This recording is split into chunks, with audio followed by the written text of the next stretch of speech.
Social media gives us a chance to connect to people instantly all over the world. Good or bad, it shouldn't replace an old-fashioned face-to-face conversation. It helps if you talk right too, right? Well, especially with those closest to you, you want to make sure you have that intimate moment. And KHQA's Chad Douglas shows you how talking face-to-face really might be your best option in 2019. Accounts are not anonymous accounts.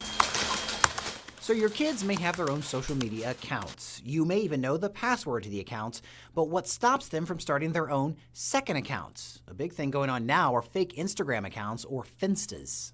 Maybe I'll post content that is not deemed appropriate by my parents. I'm a little bit raw, maybe unfiltered, bad words, drinking, whatnot.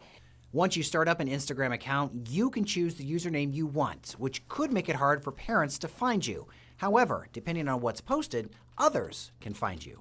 If it comes to the attention of law enforcement, there's the ability to trace an IP address, right? And there's still consequences to it. The best way to combat this is to have a conversation with your kids. Set up and agree on expectations. Also, discuss the consequences that will be handed out if the child breaks expectations. It's also a good idea to have a conversation with other parents. It's very natural that one parent oftentimes will learn of more online activity from a group of kids, right? Their kids are just comfortable at different homes. And making sure that parents are open to those discussions and open to receive feedback that, yeah, my child may not been behaving the way that I assumed they would. Chris Feller is a cybercrime specialist with the Illinois Attorney General's office. She says make sure you don't get defensive. Be open to that discussion. We would not give our children the keys to a car and say, go have fun, right? They're going to take a class, they're going to have training, and they're going to be signed off and have a license. Social media and giving them these devices at a young age, we're opening them up to a world of risks. One other thing to keep in mind, even if you delete a picture that's against the law or questionable, if someone takes a screenshot, it can live forever on that person's phone. Think before you post and make sure you have a conversation. In Springfield, Chad Douglas, KHQA News.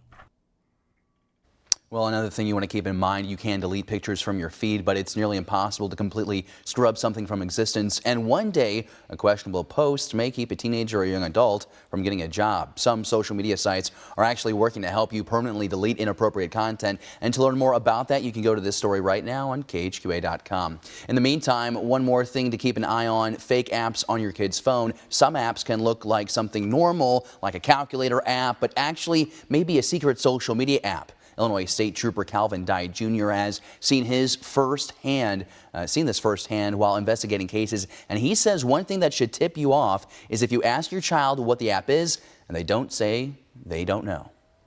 Kid says, I don't know, that means you need to investigate it. You know, show me how this app works. Show me where this app leads you to. And parents have told me face to face that they've caught their kid lying about who they're communicating with online just by having the kid, just by verbalizing, show me everything, every app on this phone, show it to me and what it does and why you are using it.